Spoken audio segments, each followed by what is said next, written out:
Mm. To buying them. Yeah. Or converting chaos. I don't think that works. Then apply some sort of like fucking like splinters. How they just kind of form in your inventory without any extra work. I guess.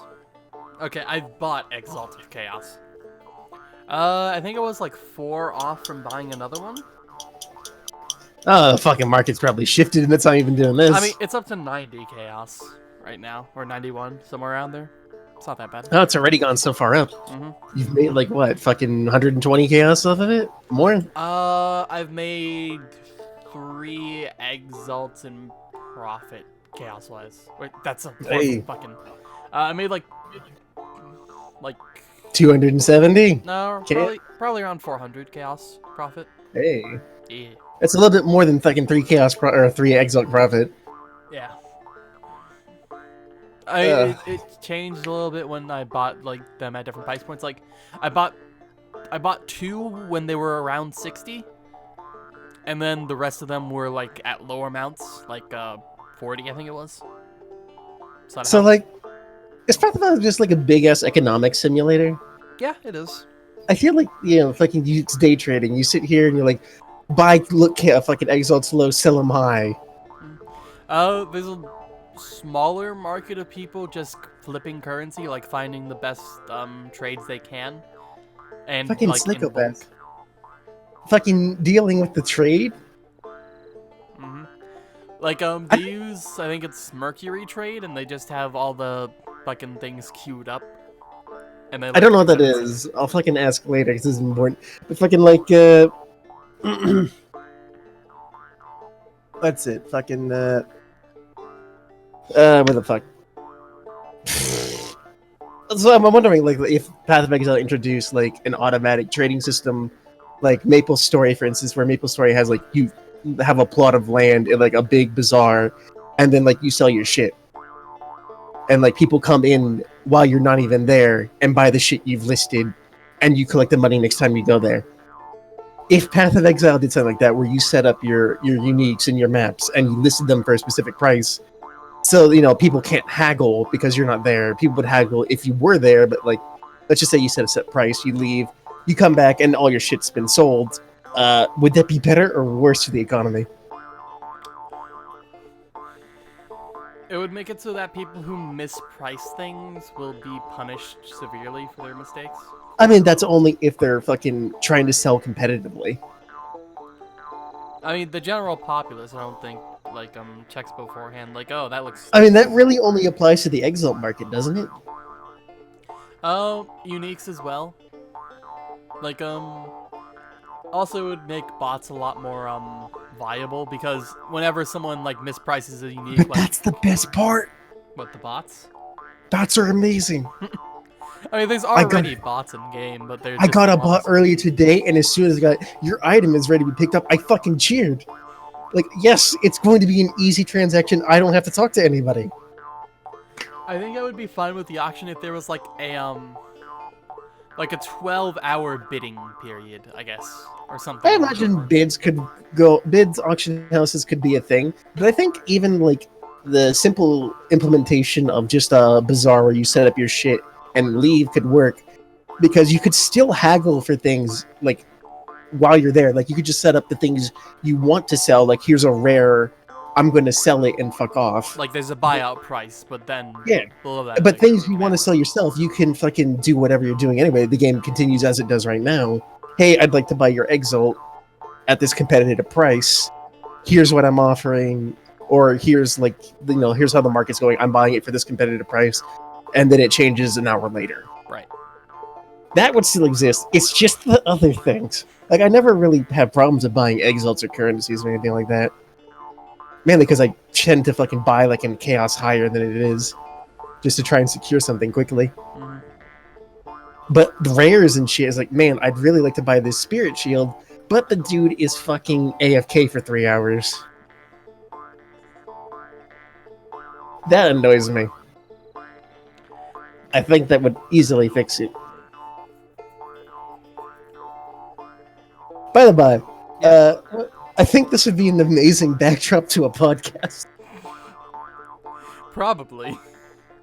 Well, you can cut the audio and everything. Yeah, just have the video going. Like, You would have to sit where I'm sitting, though, so you're not just staring at the couch. My shot is a lot better than yours. Like, switch with me. alright. Oh, there's a little fucking outro.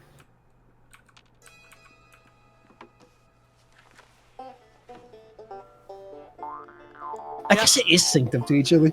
You get a little bit of the trees in the background, I suppose. I still like the other position better though. Alright, then switch back. Alright.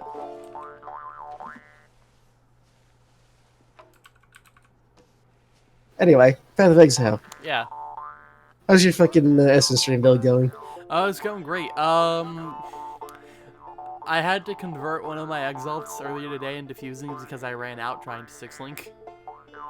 I got my 5. You're already at 6-linking here. I mean, I'm attempting to. I got back to my 5-link and then just stopped for a little while because that's when I realized or that's when I found out the low tier farming strat, and I've just been doing that since, and it's really profitable.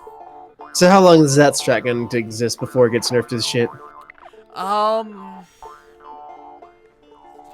They fixed the fucking the one last league pretty quickly. I mean, that's because that was in fucking like that wasn't even in maps. I'm talking like map Legion farming. I mean, yeah, it's a little bit more inconvenient, but a fucking easily exploitable method will always get patched out. Yeah, I don't think there's. I mean, it's possible that they'll just move the monolith and glacier to the second room instead of the first, so that way it's a lot less spammable. Or make it random at the very least. Yeah. Or but there's also other maps like that, like there's City Square where it's in the center as well. That sounds good. Or Desert, or like any of the wide open maps like Ashenwood as well are easily spammable because you can just fucking, you pop your Quicksilver Flask, you flame dash all the way into it. Like, there's a general area where it's gonna be, like, it's gonna be somewhere near the center, essentially. And so you just rush to that, you pop the monolith, you do all the Legion stuff, and then you just portal out. You don't even complete the rest of the map. If you're on City Square, you can also kill the boss if you want, but that's only because it's so close. I mean, but what about sustain, though? I guess you're so high up in the Atlas, it's probably not a problem. I mean, sustain at any range would be that much of a problem at that point, right? I mean, also, those low-tier maps are, like, super fucking cheap. Yeah, but trading. That's why you buy in bulk. Like, if I look up, let's see.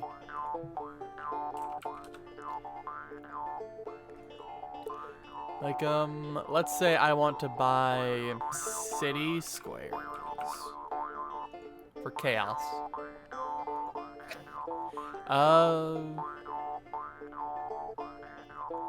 There's people selling 6 at a time, 4 at a time, 12 at a time.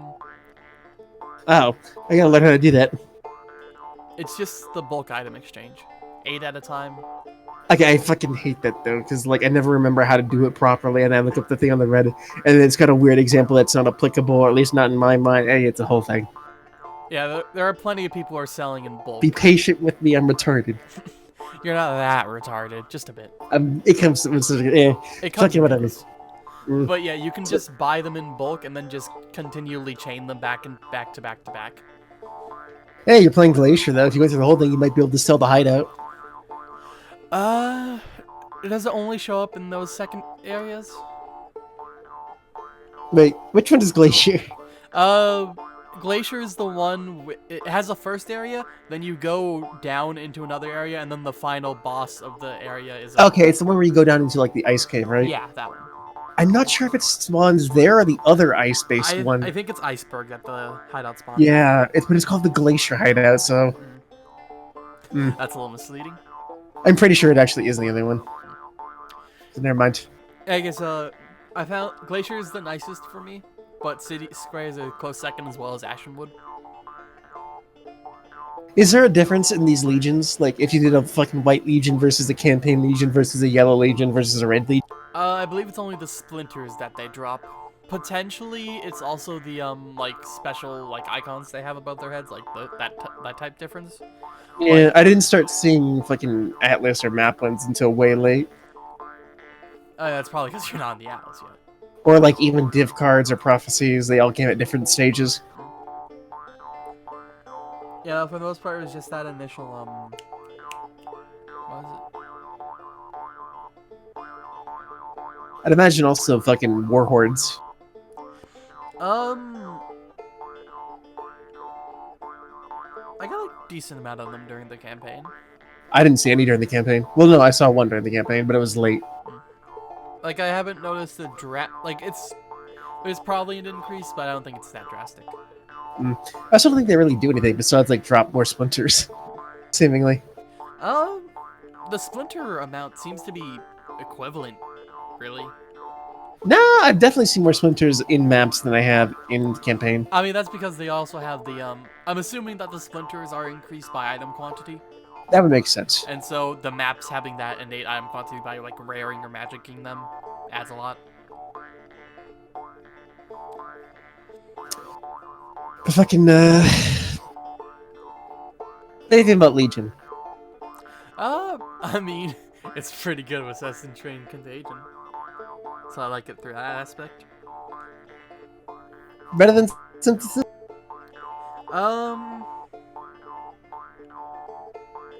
Like, it's kind of like two sides of a coin, isn't it? Like, Synthesis was a large, over-encompassing, gargantuan fucking thing with its own crafting and its own fucking gameplay loop.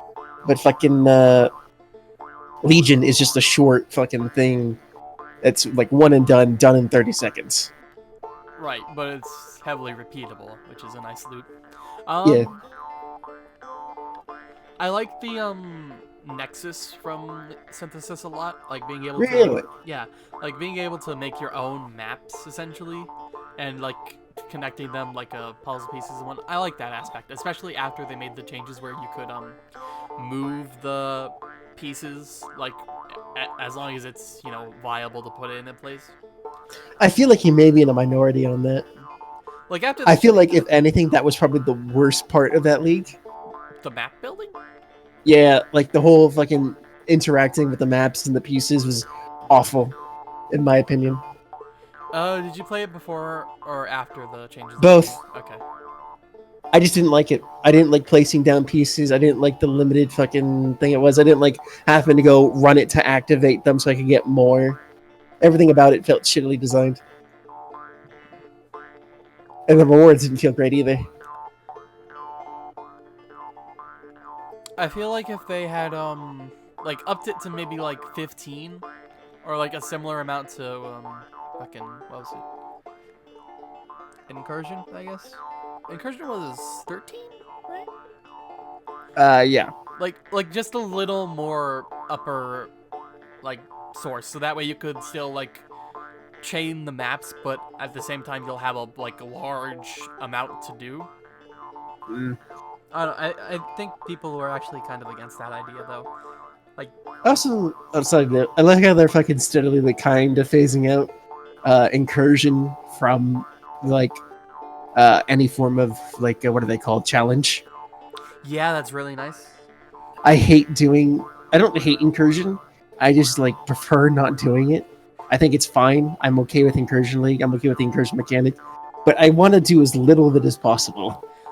Oh, they also made it so that the crafting recipes in those rooms now spawn at any tier. Like, you just have to get the room, and you can... Oh, you no longer have to do tier 3 fucking corruption chamber? Yep. Thank goodness. So much nicer that way. Man, this thing based on RNG that I no longer get every map is a little... There's still a challenge for it, though, actually. I mean, that's fine. I don't remember if it's the jewel one, or if you can do either one. I don't remember what it was. But I know there's a few corruption-based things this league. Yeah, there was 4 of them, I think. Yeah, that's why I'm leveling 6 essence strains. Yeah. Get them all to 2020 and then fucking go ham. I'll get that 21-23. Yeah, double corrupt for that, boy. Yeah, I know. Yeah. That's what I mean. But now I know I only need the corruption level 1. Is there any benefit to corruption level 3? If you want to corrupt the gear, you still have to get it to tier 3. I'm talking about the crafting recipes. What crafting recipes? When they did the whole syndicate rework of the crafting and whatnot, they added crafting recipes to the tier 3 rooms in the incursions. Oh, like literal crafting recipes. Right, like the discoverable ones, like in Delve, where you can get the 6-sock and 6-link ones. I see. They made it so that you just have to have that room. Doesn't matter the tier. So that's what I was talking about. Okay.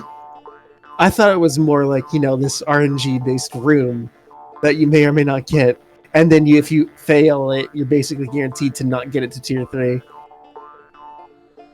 They couldn't be that good. But they have, like I said, been steadily phasing out of challenges. I think there's like one challenge associated with Incursion for like the past 2 weeks. What was last week's? Last week was like do it, but like at level 75. Oh, right. That was one of the endgame grinds, I think. Now there's just like open the fucking door with one of the kidney stones. Yeah, that shit's easy. I haven't done it though. You just haven't been doing incursion. I did incursion once, and when I did it, I got the kidney stone, and I didn't know where a door was. Ah. It was great. That was during leveling, and I thought, yeah, I'm not doing that again until later.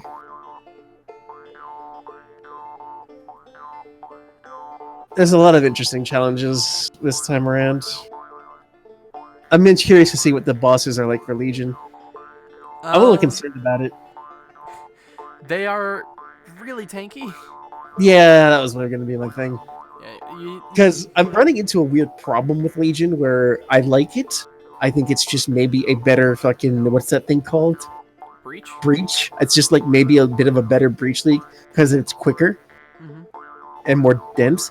But then the same problem is it's quicker and more dense. So you start it, and then if you're in a bad position or even really just any position, you're getting fucked instantly. There's something to be said about the slow burn of Breach, but the big juggernauts in the Legion, a little too much. But at the same time, I'm not the best build right now. Yeah.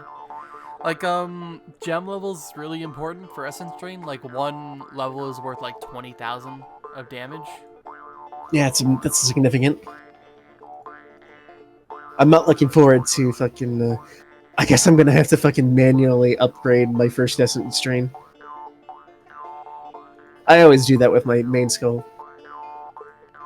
But it's probably more important for Essence Drain than it was like fucking Righteous Fire. Manually upgrade it? You know, you do the conversion recipe. Oh, like, with, yeah. GP. Yeah. Yeah, jump cutters. I'm gonna do the recipe for the rest of them because I'm not gonna be using them, but for the main one, yeah, fucking manual to 20. Yeah. I've been leveling some in my offhand, so that way by the time those get to the point where, I can flip them, I'll already have, another one up to 19. That's something I haven't actually considered. What is the quality of Essence Drain? I think it's just increased chaos damage. Yeah, it's fine. More damage is fine. The quality of gems usually is just more damage. There are a few exceptions, like some that do like cast speed or attack speed. Or like a skill duration. But, yeah. But it's rare. Yeah, Essence Drain is just increased chaos damage. Up to... Especially on main skills. Yeah. Which 20% is still pretty good. But, can't wait for them to fix the Fortify bug. Oh yeah, that's hurting. That sucks. I had to replace my Flame Dash because Flame Dash isn't going to work with my setup because I have Weave the Arcane. And I guess I'm just keeping Weave the Arcane. I like the idea of Fortify too much. Yeah. And like having that shield charge on no mana is pretty good. And people tell me it's better, so I'm gonna believe them. Like I still really hate grabbing Weave the Arcane Goat because I like Arcane Surge a lot. Like it gives 10% more spell damage, which is a pretty big DPS boost. Yeah, but it's not the best. Like, you can put something else in that slot. I mean, yeah, but... Unless you were using it with your movement skill. I mean, it's also a really nice movement skill. Like, with all the... It doesn't proc consistently enough, I don't think. Arcane Surge?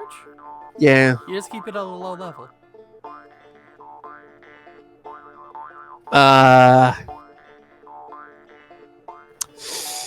Can you do that? Yes, if you want it to stop showing up on the right side of your screen, you just right-click the fucking... I know that. I didn't know that it was affected by level. Yeah, like the amount of mana you have to spend to trigger it is affected by the level. Like mine's like level 3 and it costs 22 to or my Seriously? Yeah, my Arcane Surge costs 24 and it takes 22, and the next level would be like 26, so I just keep it at that amount and that's it. Okay, that makes a little bit more sense. So that way you can just, have it up. I wish it was whenever. easier to splash between ascendancies, but gosh damn, 10 ascendancy points. Mm-hmm. Like, just 2 more. Just 2 more. I'm telling you. I haven't even finished my ascendancy.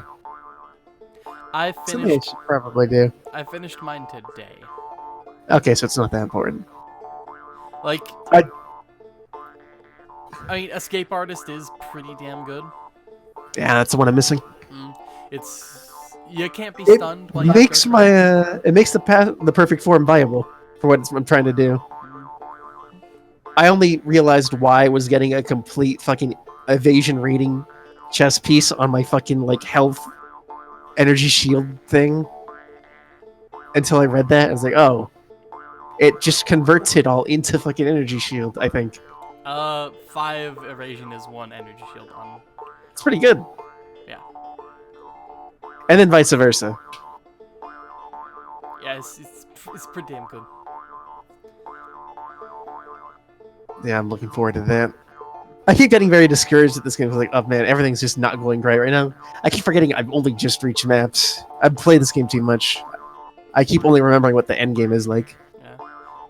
Oh yeah, that happens every league for me. Where like I hit a small wall that I have to like fucking push past, and after I push past that, like everything just starts to be smooth sailing. Yeah. I just gotta play more.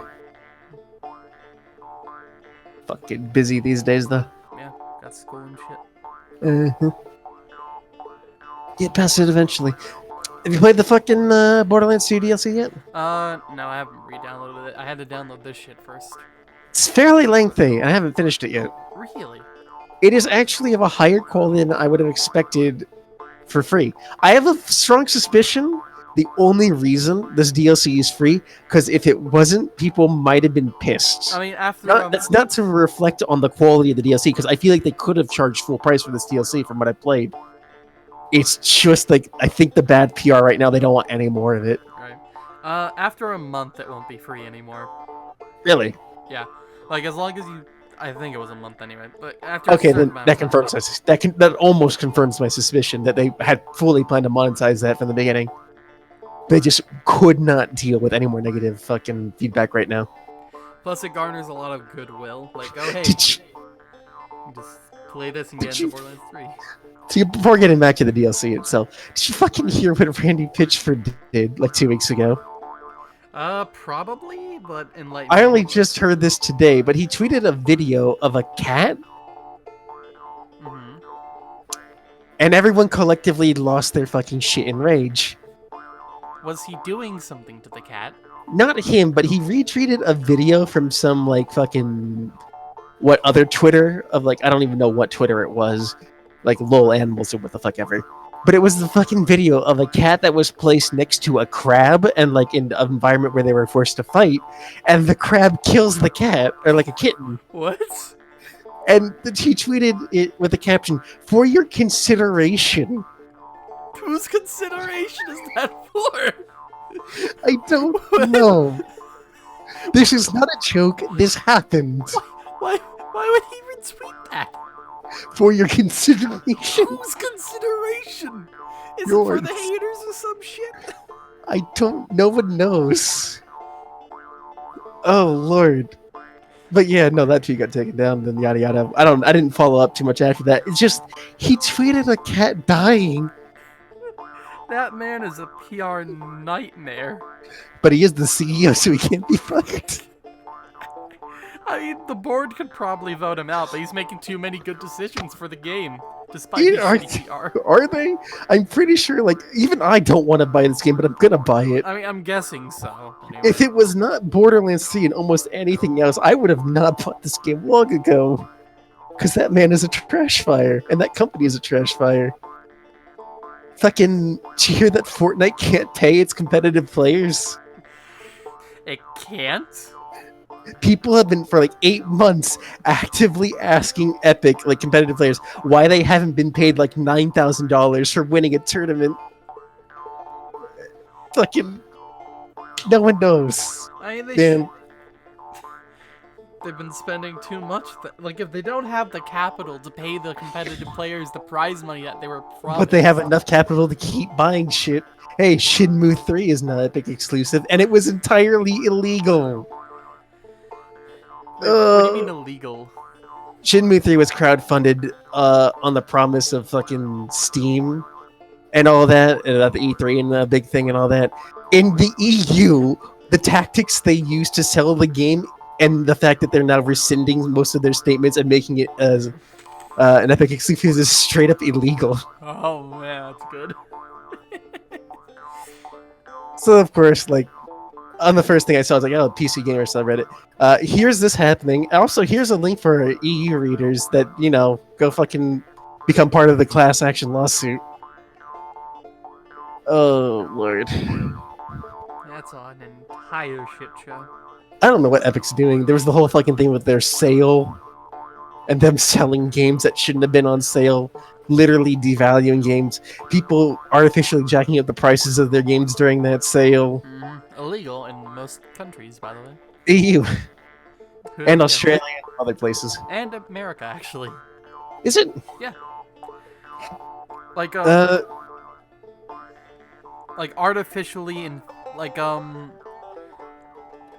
artificially inflating your price and then discounting it. Like if you release something at $25 and then also release it with a 15% discount, then that's illegal because it's giving off the impression that, oh, it's discounted, but, you know, that's the price that they originally set it at. Well, that's good to hear. Some places get around this by initially releasing something at, like, $90 and then waiting, like, a month or two and then discounting it, so that way they don't, you know, get in trouble. When in reality, that's the price they originally wanted to launch it at. But to bring this all back to Borderlands 2, I've been playing through that. Remember how people had mentioned that Borderlands Claptrap's CL4PTP's fucking voice actor had changed, and it was noticeable? I'm like, hey, it can't be that noticeable. They like fucking threw that shit through computers and shit.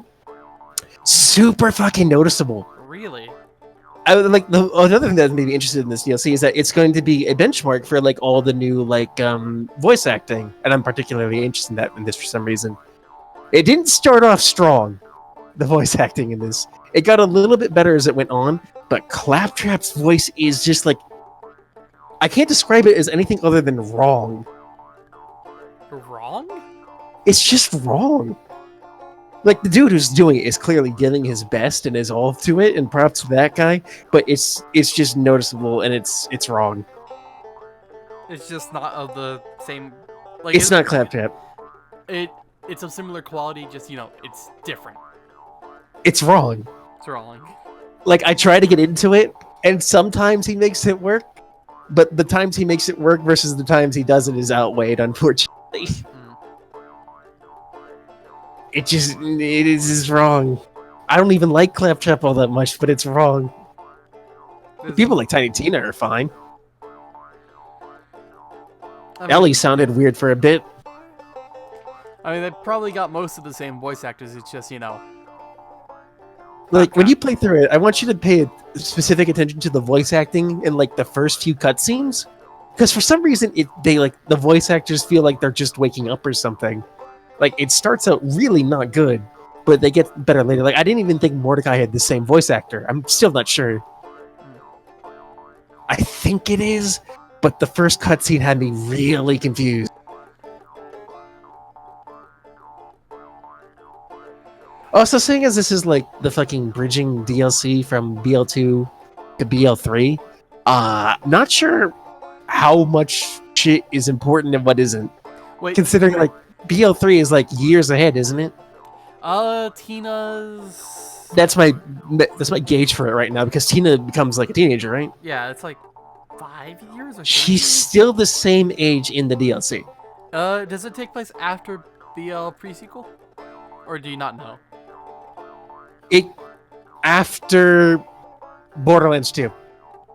Okay, so before pre-sequel. When the fuck is pre-sequel? Pre-sequel is after... Okay, so pre-sequel is before Borderlands 2 for most of it, but Lilith tells it after 2 finishes. It's Like, the end of 2, or the end of pre-sequel has the, Iridian, like, mother or whatever it is come out. I always forget that there was fucking contemporary story in the pre-sequel. Mm-hmm. Yeah, I don't know. Like, Lilith still has her fucking... Oh, wait, spoilers, right? You know, Lilith's just still a siren, still fucking, doing the whole teleporting thing. Yeah.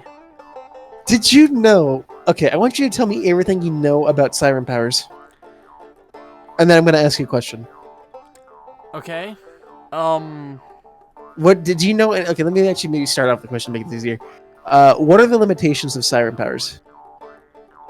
NA, they don't really set them at any point. Okay, so we've never had a thing where Lilith or any other siren says, "I can't do this." The only time that's ever occurred is when she's trying to teleport Sanctuary, and that's just rectified by her getting the Iridian crystals and eating them. Okay, that was a little bit understandable, lack of power, whatever. Okay, there is a moment in this DLC, and it's not a spoiler, where you have to get through a big fuck-off gate. But you can't, because the big fuck-off gate is too big.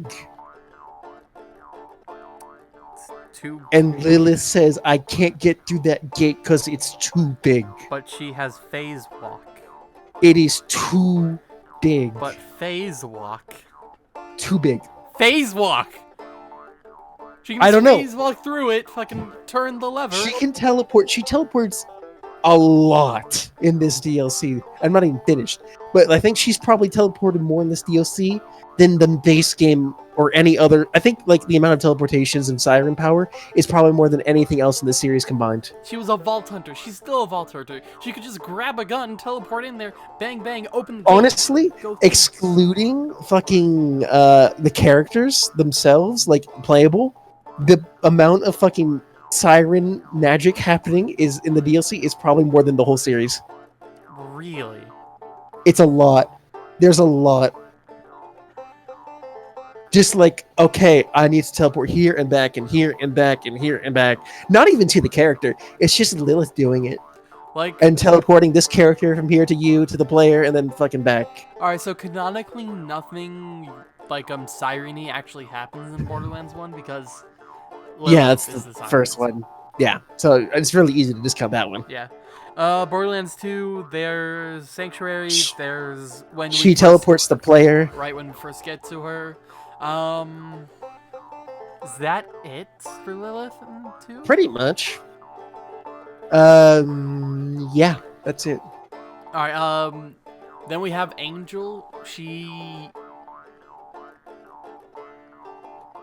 I don't know if I would consider like the mind talking that much. It kind of is, but not really. I mean, that would bring back Borderlands 1 into the equation, I guess, and each of those conversations would count then. We could make that a different fucking argument. Let's exclude fucking mind talking moments. Okay. The mind talking probably would overtake it. Yeah. Otherwise, Angel doesn't really do anything. She charges the vault key, and then Lilith finishes it off, actually. She charges the vault key, she hacks the door in the shelf, or whatever the place is called, the first place, Fire Rock Rage, or whatever. Southern Shelf, whatever it is. Yeah. She does that once. Says perks of being a fucking AI or whatever. Or hooked into everything.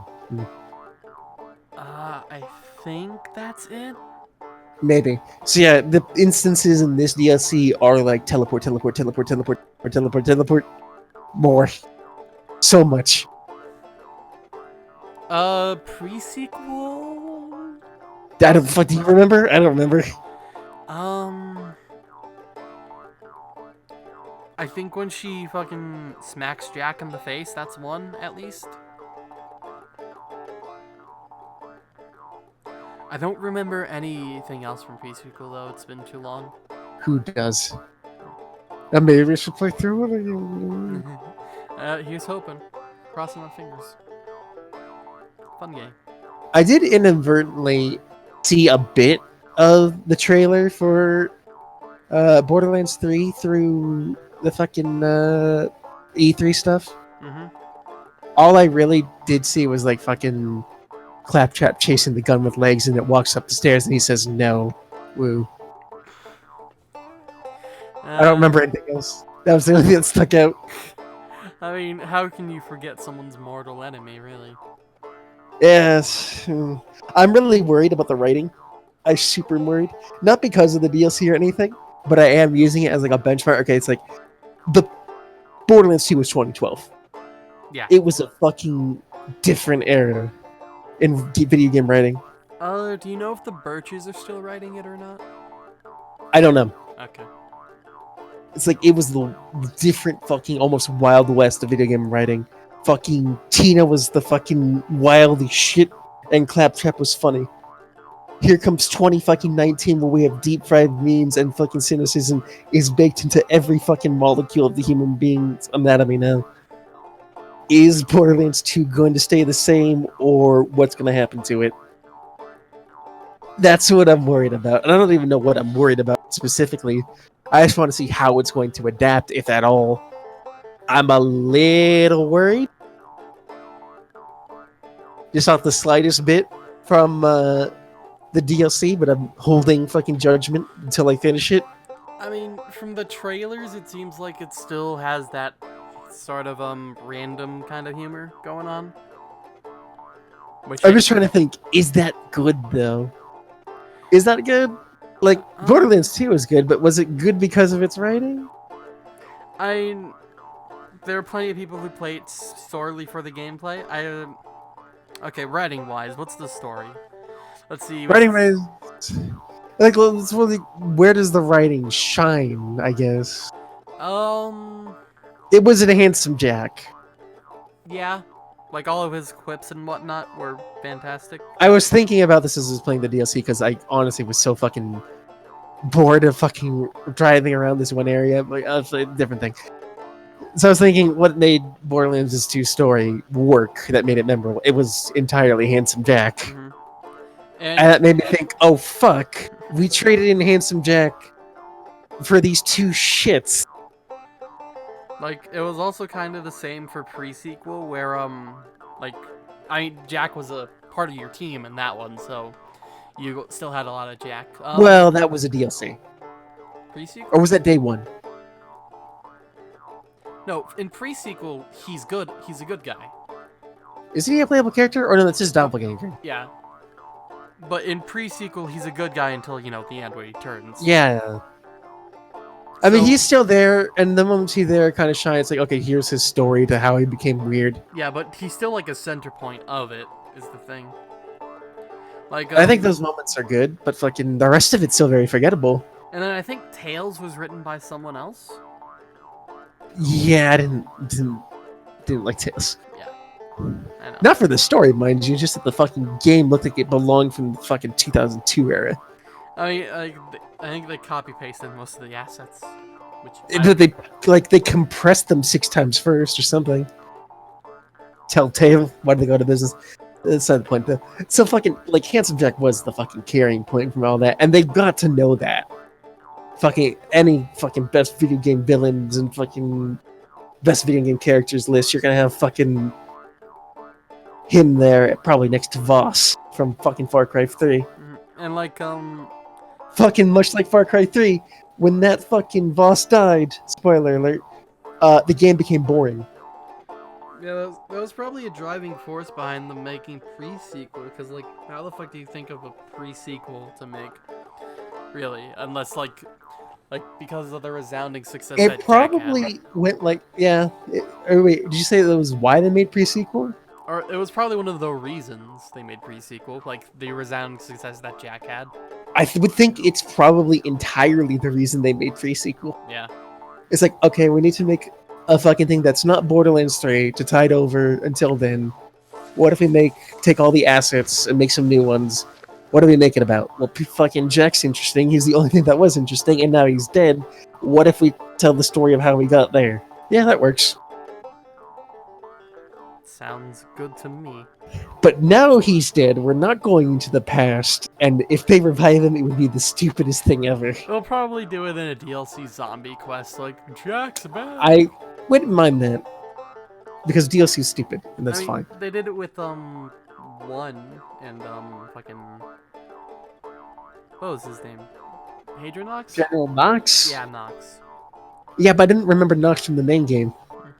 No, he was from the 3rd DLC. Oh no, they revived the fucking the lady, yeah. I think. I didn't remember her either. I mean, she Commandant Steel, that's her name. I remember TK Baja, and they brought him back in the second one. Twice? You'll be disconnected if you remain inactive. Well, hold up. Yeah. Hold up. Alright. Alright, now that we've said that, that's that. Okay, that was weird. Moving on. Yeah, happens sometimes. So yeah, I'm worried about the writing and the dialogue. The dialogue isn't the strongest. I don't know if that's because I've become more cynical, or if it's just like they're not showing their full cards. They know people are looking at this DLC as a benchmark for what's to come. So I'm concerned a little. But at least in terms of quality of the fucking DLC thus far, it's pretty good. There are some definite... I will say there's at least a new character that's definitely gonna fucking probably make it to the 3rd game. Are they female? Don't know. Oh, alright. Ambiguous. Yeah. We had fucking... the level design's fairly okay for the most part. They tied up some loose ends on something. One thing. Do you know Scooter died? Is that a thing? Yeah, happens in Tales. Did it? That's why I didn't know it happened. I thought I'd missed something. No, it happens in Tales. Like, So wait, Tales happens alongside 2? It happens after 2. Because if it didn't... Oh yeah, Jack died. Yeah. Like, also, if it didn't happen after 2, then fucking... When? Yeah, it wouldn't make sense if it didn't happen after 2. I mean, it's just gonna be something... I mean, considering it's about Hyperion, whatever. Like, the entire, like, pushing point is that, oh, Jack's dead. What is Hyperion doing now? Like, that was the initial... Did Hyperion... What happened to Hyperion? Fucking... They still... I forget if the... No, the moon base got destroyed, that's right. Yeah. They probably still exist somewhere, but their moon base is gone, so they don't have, like, any ship there. Like, they're still... They don't have their moon cannon. Right. They're still manufacturing guns in 3, so... Like everyone else. Yeah, they're still around, just, you know... Not as much, probably. I really hope they don't put a big emphasis on the fucking Tails characters. Fucking Reese and... Like, Reese is a quest giver in 3? I think Reese's Pieces. Yeah, but so was fucking Lilith, and so was the fucking Siren from 2, and so was fucking Brick, and so was fucking... Probably not Psycho. Probably not Craig. They're probably not going to be that important. They'll throw Gage somewhere, and probably Krieg somewhere in like a one-off mission. Or they'll just tie up their stories in like fucking the DLC now. Or no, because you can play through it as them. That's right. Yeah. But I don't think much of Tales will be too important, aside from like the moon base getting destroyed. Here's another thing that made me a little bit worried. The game is obviously a very comedic game. It does use a lot of fucking like body humor though. B-A-W-D-Y, not B-O-D-Y. For a little bit. It's one of its things, you know. Fucking... It's just not resonating with me as much these days. And it makes me a little bit worried. I will say, I fucking only laughed once thus far. I like to think maybe I'm like halfway through this DLC. Hopefully more. The only thing I've laughed at is fucking a random ass fucking echo about fucking 2 nobodies. 2 fucking jobbers. talking about fucking like customer support. Dude, it's great. It is great. I will say, one thing that at least got me interested was I found an echo, I believe, talking about the new Siren, and that made me a little bit interested. It was just something like, fucking, there's this fucking menace coming around punching people. Oh god, please don't punch me. Yeah. I think that's the Siren. Also, they said it's a Siren, so... yeah, that's probably Amara, then. A few connecting dots. Yeah. Is that her name? Amara? Yeah, that's the new It's a very Egyptian name? I believe. mean, it's heavily JoJo inspired, so I can see how. Obviously. Ah, it actually might be.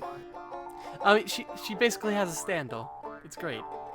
Also, I like to fucking... I've been listening to this podcast called, like, Castle Super Beast or something. It's comprised of 2/3 of the previously Super Best Friends people, those giant machinima dudes from back in the day. Previously? Yeah, the Super Best Friends broke up. Mara? They are not Super Best Friends no more. Ironic name, really. Yeah, there was 4 and then there was 3 and now there's none. But 2 of them still do stuff. The people I like, fucking Wolf and Pat. They were Pat's a big fucking Angriest Pat is a big fucking Warframe person. He likes the fucking Warframes. Cool. And he may have influenced one of the like lead developers, what is it, Space Mom? Rebecca? To watch JoJo? Okay. And now she is, like, I think going on the record saying she wants to add JoJo shit to Warframe. Despite not knowing that fucking, what's his name? Dude who can stop time. Limbo. Limbo is just fucking JoJo itself. Mm-hmm. Like, So there's that. So many memes about Limbo being a Dio. Yeah, there's a video. Mm-hmm. Fucking someone fucking cutting around some shit. So yeah, that's a thing. Alright. Fucking... They announced something for Warframe at E3, didn't they? Oh yeah, they probably did. I saw some things. I saw Warframe there. Probably day one. I've seen things on Reddit. Every time my eyes just glaze over and I pass over it. Like, all I'm doing is getting my login rewards, that's it. I'd like to go back to it. I just want to know when the next story shit's coming out. I think Space Bomb came back for Jovian Concord. I haven't played it, so I don't know. I kind of was like, fucking shit's gonna be weird with whatever happened. I don't know what it's called. It was like, fucking Lotus was like gone now, and Like, what was that update called again? that's what I mean. I don't know. I mean, Umbra's cool and all, I guess. They finally delivered on that, but like... Yeah, fucking new versions of all of them, so get more of them, more Umbras, yeah. They hyped it up as like the conclusion to the arc, and then it wasn't. Because it can't be. It's a live service game. I mean, it can be, but like... Oh, arc, right, not story. Right. Nah, let's just raise more questions. Who's this dude? I don't fucking know.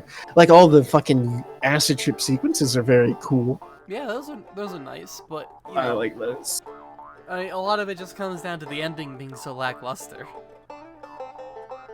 A bunch of weird shit playing, like, space chess with some dude before you get... I don't remember what. It all left Consumed by the fucking corruption. Yeah, it's all leaves a very big impression, and I think it's very cool. But fucking... Warframe's core loop needs some fucking loving. They have to stop adding weird one-off concepts to the fucking story that you don't revisit. Like that whole fucking sequence is like, oh, stealth around this thing, and then I don't know.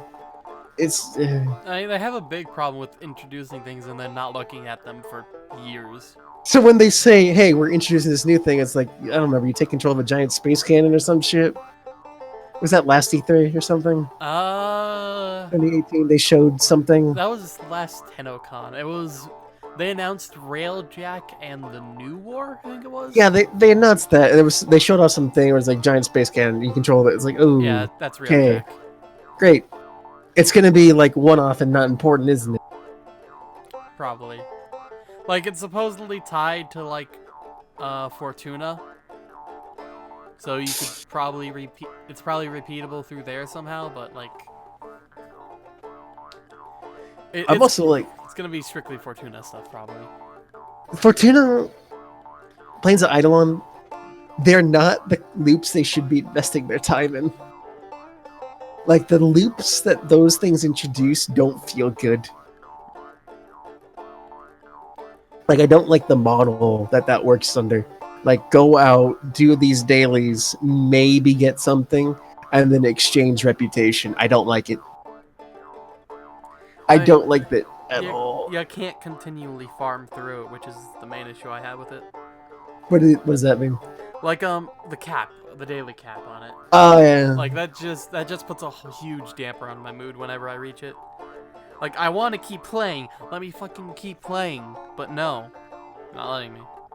Like, especially since there's so much else to do in the game.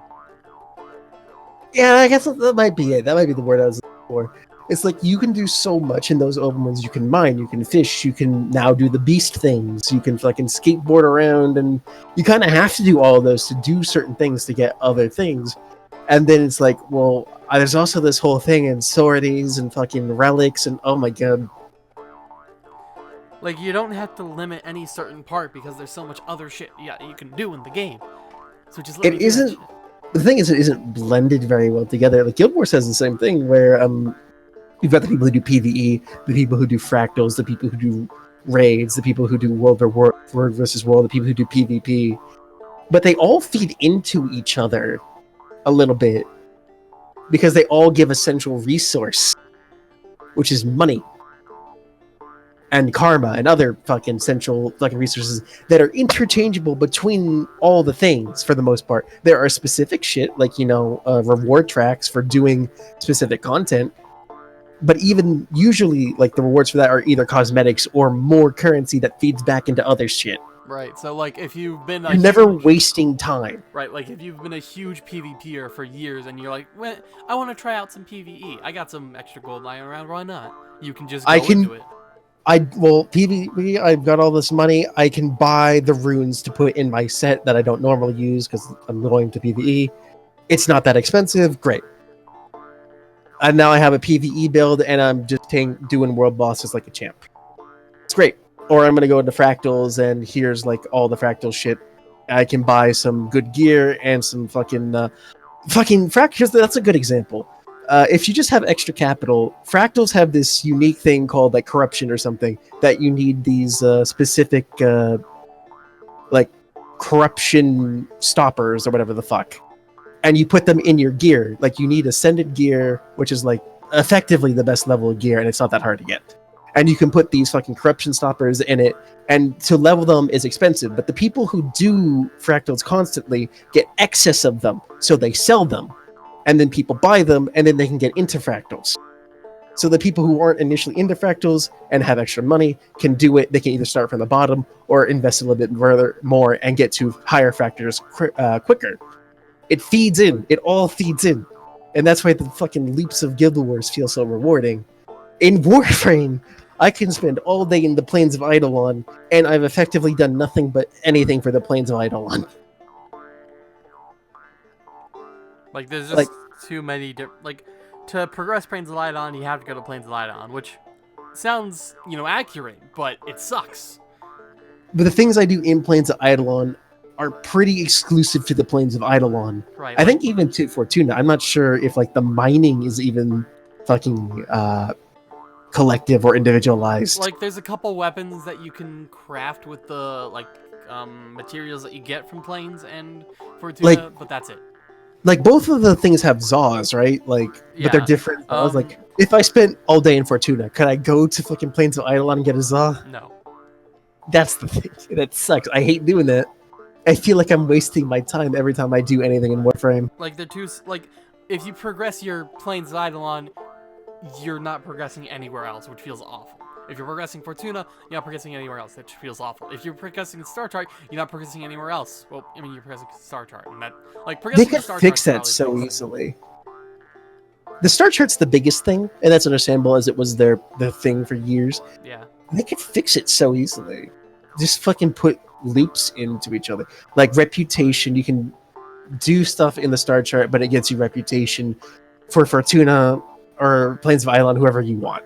So when you're doing one thing, you're doing another, and you get some rewards. That's kind of what they did with the fucking Syndicate system.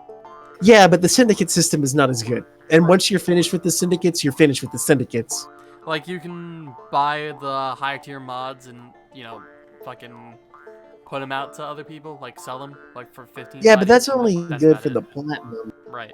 And platinum has a limited reach too. I mean, it's useful for most things, but it's only mostly useful for speeding shit up or buying other things you want. I mean, But that's only mods. the two main uses I found for it are cosmetics and weapon/warframe slots. One of those was fucking cosmetics, and the other one was a fucking system. Utility, yeah. It was a utility system, yeah. Like, I still have some 600 odd platinum, and I essentially have enough platinum to make enough slots to get to build everything, essentially. I will say though, that fucking ability to fucking sell shit for platinum was one of the smartest moves DE ever made. That probably has sold so much platinum. Mm-hmm. More than fucking just offering shit would have. Like, and it's a very fucking... It's a very good economy system where, like, everyone has the platinum sync of currency, or of cosmetics, and the utility that you get from, like, the slots and shit. Like, there's a very obvious, like, gain for spending the platinum, which constantly takes it out of the market, so people have to buy it to keep putting it back into the market, and so on and so forth.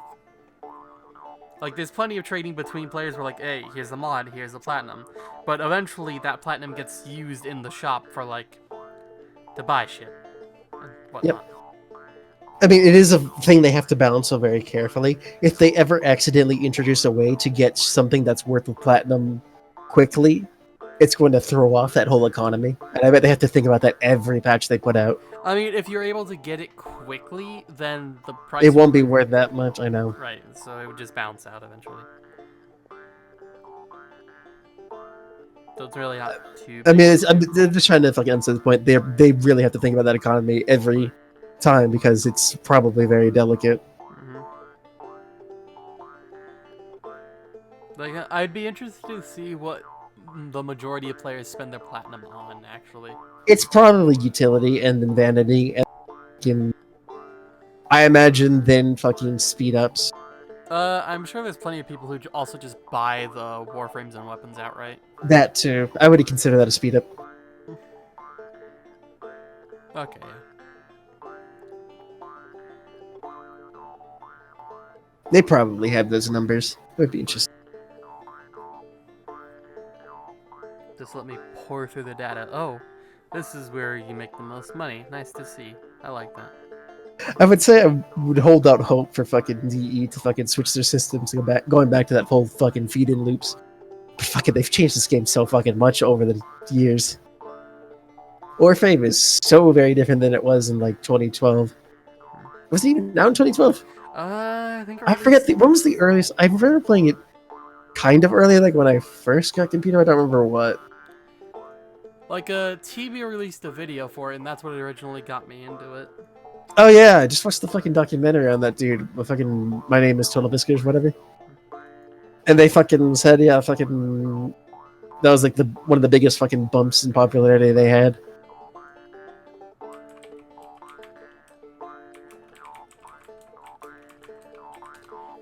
Released in 2013. Okay, yeah. The closed beta for it was 2012 October.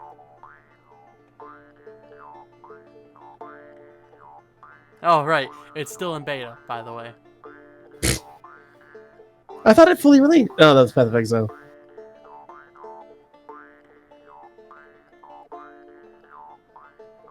Is there a benefit to releasing your game these days? You get the bump in, fucking marketing. That's about it, though.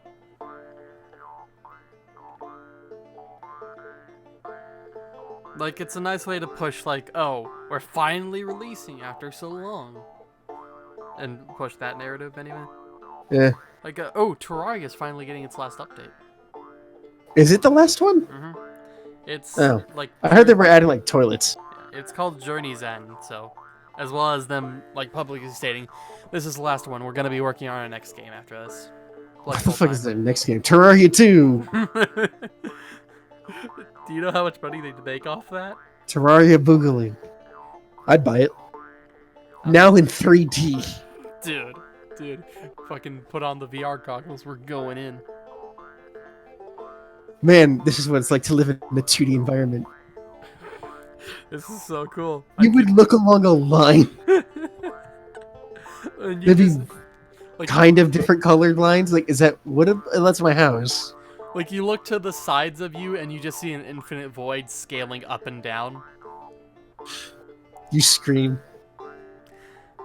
But it only goes in that like perfectly thin line that exists and nowhere else. Oh wait, no. There's at least 2.5 planes of. It's 2.5D. Because you can like put up the walls in the background. Oh yeah. I wouldn't know how that would work though. Instead of 1 pixel, it's 2.5. That's the big difference. If you look at it from an angle, it's almost comprehensible. Yeah, who knows what they're working on? They're buying out Starbound and finishing that. Did that actually not finish?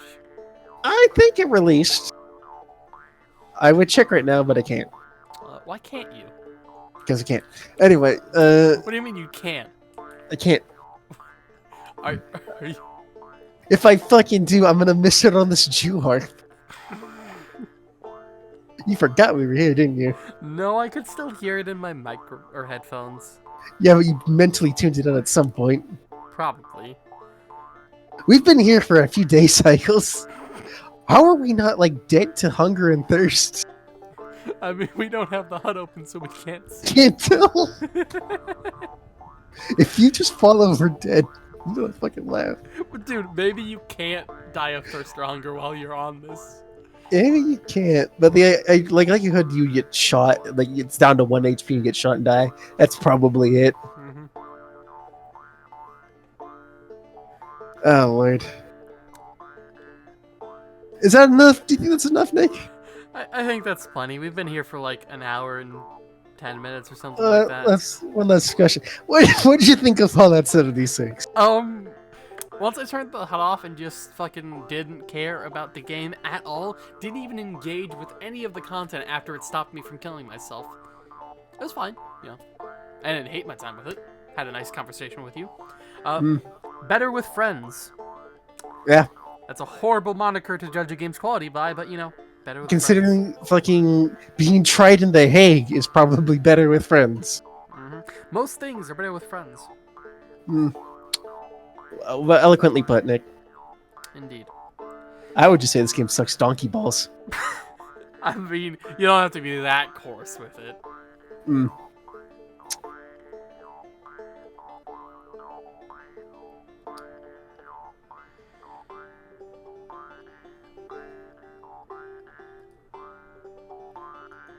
And saved. You were also recording that? You were also recording. Yep. Yep. Like once we sat down and started, you know, just shit talking, that's when I started recording. As soon as I said, you know, this would probably make a good thing for a podcast, I was like, yep. Yep. Oh boy. And you're gone. Alt F4. At least that works. I just go to Task Manager. Why? Alt F4 works. I know it works, but it's less satisfying. So I want to be Kurtzville.